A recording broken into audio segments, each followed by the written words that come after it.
کیا یہ بات سچ نہیں ہے کہ آج نرم گدے بھی ہوں، ایئر کنڈیشن بھی ہو، آسائش کے سارے سامان موجود ہونے کے باوجود بھی انسان کو چین کی نیند نہیں آتی، اسے سکون نہیں ہے؟ وجہ کیا ہے؟ وجہ یاد رکھیے گا، جملہ بہت تاریخی میں آپ کے سامنے عرض کر رہا ہوں، اسے زندگی بھر یاد رکھیں گے تو انشاءاللہ بڑا فائدہ آپ کو پہنچے گا۔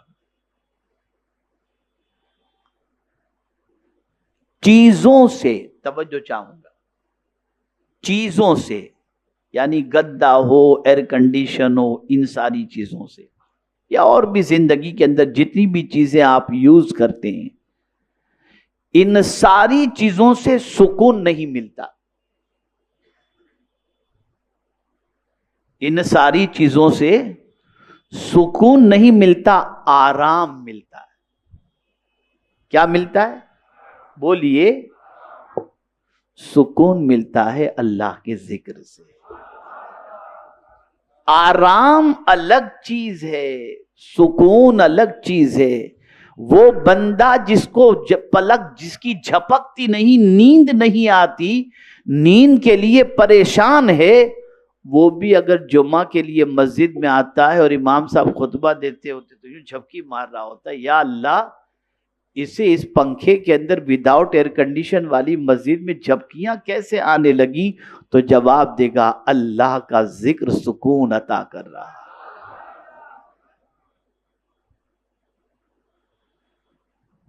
میرے پیارے آقا صلی اللہ علیہ وسلم کے پیارے دیوانوں، آپ کے اور ہمارے انڈر میں اگر کوئی ہے تو ہم اسے بھوکا رکھیں گے تو ہم سے اس کے بارے میں پوچھا جائے گا کہ تمہارے انڈر میں تمہارا بیٹا تھا، اسے بھوکا کیوں رکھا؟ تمہارے نوکر تھے، اسے بھوکا کیوں رکھا؟ تمہاری بیوی کو بھوکا کیوں رکھا؟ یہاں تک کہ تم نے اگر کوئی جانور پالا اسے بھوکا کیوں رکھا؟ یہ ہم سے سوال ہوگا۔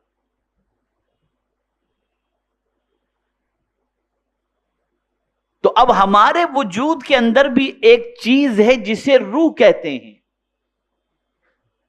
اس کو یوں سمجھیں کہ جہاں جسم کی غذا ہے وہیں روح کی بھی غذا ہے، اور جس طرح سے جسم بیمار ہوتا ہے ویسے روح بھی بیمار ہوتی ہے۔ جسم بیمار ہو تو پتہ چل جاتا ہے، سر میں درد ہے جسم بیمار ہے، بخار بدن میں حرارت جسم بیمار ہے، میڈیکل چیک اپ کروایا کوئی بیماری نکلی جسم بیمار ہے، تھروٹ انفیکشن ہو گیا، کھانسی آ رہی ہے جسم بیمار ہے۔ یہ ساری بیماریوں کی نشانیاں ہیں جس سے پتہ چلتا ہے کہ جسم بیمار ہے۔ بات سمجھ رہے ہیں میری کہ نہیں سمجھ رہے ہیں آپ؟ بھئی جسم بیمار ہو تو پتہ چل جاتا ہے نا کہ نہیں چلتا؟ پتہ چل جاتا ہے۔ روح بھی بیمار ہوتی ہے تو پتہ چلنا چاہیے، لیکن ہم نے کبھی روح کے بیماری کا پتہ نہیں چلایا۔ ہم تو اسی فکر میں لگے ہیں کہ ہم زندہ ہیں، کھا رہے ہیں، پی رہے ہیں، موج مستی کر رہے ہیں، لیکن روح بھی بیمار ہوتی ہے، روح بھی بیمار ہوتی ہے۔ اب ایک تھرمامیٹر میں آپ کو بتا دیتا ہوں، جس طریقے سے آپ بخار ناپنے کے آلے کے ذریعے جانچ لیتے ہیں کہ آپ کو کتنا فیور ہے، ایسے ہی آج میں آپ کو بتا دیتا ہوں کہ آپ کی ہماری روح بیمار ہے، اس کا پتہ کیسے چلے؟ جسم بیمار ہو کھانا اچھا نہیں لگتا، جسم بیمار ہو میٹھی چیز اچھی نہیں لگتی، کڑوی محسوس ہوتی ہے، اور اگر روح بیمار ہو تو عبادت اچھی نہیں لگتی ہے، روح بیمار ہو تلاوت اچھی نہیں لگتی، روح بیمار ہو نیکیاں اچھی نہیں لگتی، روح بیمار ہو اللہ کی اطاعت اچھی نہیں لگتی۔ اگر روح بیمار ہے تو میرے پیارے آقا صلی اللہ تعالی علیہ وسلم کے پیارے دیوانوں، ہمیں اللہ کے فرمان پر عمل کرنا اور نیکی کرنا اچھا نہیں لگتا، یہ روح کی بیماری کی سب سے بڑی علامت ہے، یہ سب سے بڑی علامت ہے۔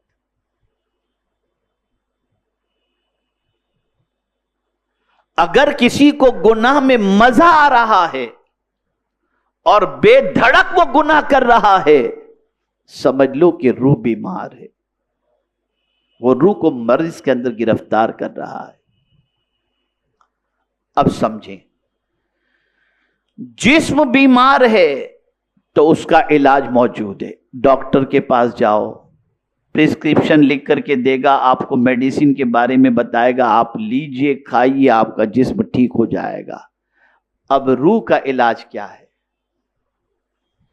جسم بیمار ہو تو اس کا علاج تو سمجھ میں آتا ہے، اگر روح بیمار ہے تو اس کا علاج کیا ہے؟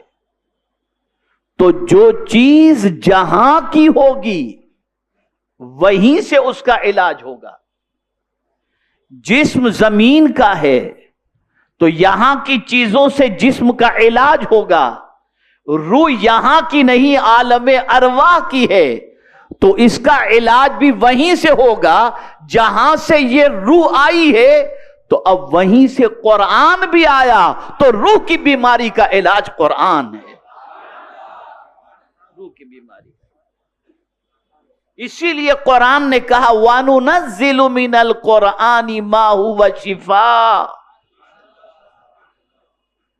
میرے پیارے آقا صلی اللہ تعالی علیہ وسلم کے پیارے دیوانوں، اللہ والے ہمیشہ اس چیز کی فکر کرتے کہ روح طاقتور رہے، روح کبھی کمزور نہ ہو۔ آپ اور ہم کوشش کرتے ہیں کہ جسم کمزور نہ ہو، اللہ والے کوشش کرتے تھے کہ روح کمزور نہ ہو۔ آئیے میں آپ کو سمجھاؤں، میرے ایک مرید ہیں اور ممبئی ایئرپورٹ کے اوپر کسٹم آفیسر ہیں، میں ان کو جانتا بھی نہیں تھا، میں اتفاق سے ایئرپورٹ پہنچا تو انہوں نے دیکھ لیا ہوگا، دوڑتے ہوئے آئے اور وہیں پر وہ مجھ سے بیعت ہوئے ایئرپورٹ ہی پر، اور پھر انہوں نے کچھ باتیں جو ان کو کہنی تھی انہوں نے کہی، اور پھر اس کے بعد کئی مرتبہ ہماری ملاقات میکزیمم ایئرپورٹ پر ہوئی۔ ایک بار میری فلائٹ لیٹ تھی اور وہ مجھے ایئرپورٹ پر ملے۔ سوال سنیے ان کا، انہوں نے کہا حضرت ہماری شفٹ کبھی رات میں ہوتی ہے کبھی دن میں ہوتی ہے، اور ہم اگر، توجہ چاہوں گا، ہم اگر زیادہ جاگ لیں اور 2-3 رات جاگ لیں، 2-3 رات جاگنے سے مراد کیا ہے؟ 2-4 گھنٹے کی نیند ہوئی، مکمل رات ہم نہیں سو سکے، دن میں تھوڑی سی نیند ہم نے کر لی، لیکن ہماری نیند اتنی نہیں ہوئی جتنی ہم چاہتے ہیں، تو حضرت ہاتھ پہ ڈھیلے پڑ جاتے ہیں، ہم کمزور ہو جاتے ہیں، طبیعت بے چین ہو جاتی ہے۔ حضرت میرے سوال کا جواب دیجئے کہ غوث پاک نے 40 سال تک عشاء کے وضو سے فجر کی نماز ادا فرمائی، وہ کمزور کیوں نہیں ہوئے؟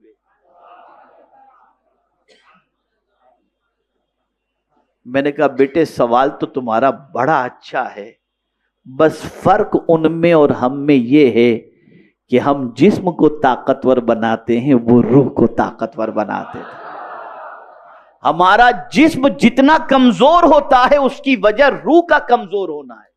میرے استاد گرامی عمومی طور پر یہ فرماتے ہیں آدمی پہلے بیمار نہیں ہوتا، پہلے اس کی روح بیمار ہوتی ہے، اور جس کی روح طاقتور ہوتی ہے اللہ تعالیٰ اس کے جسم کو بھی طاقتور کر دیتا ہے، چاہے وہ دکھنے میں دبلا پتلا ہی کیوں نہ ہو، لیکن کسی پر نگاہ ڈال دے تو اس کی زندگی میں انقلاب پیدا کر دے۔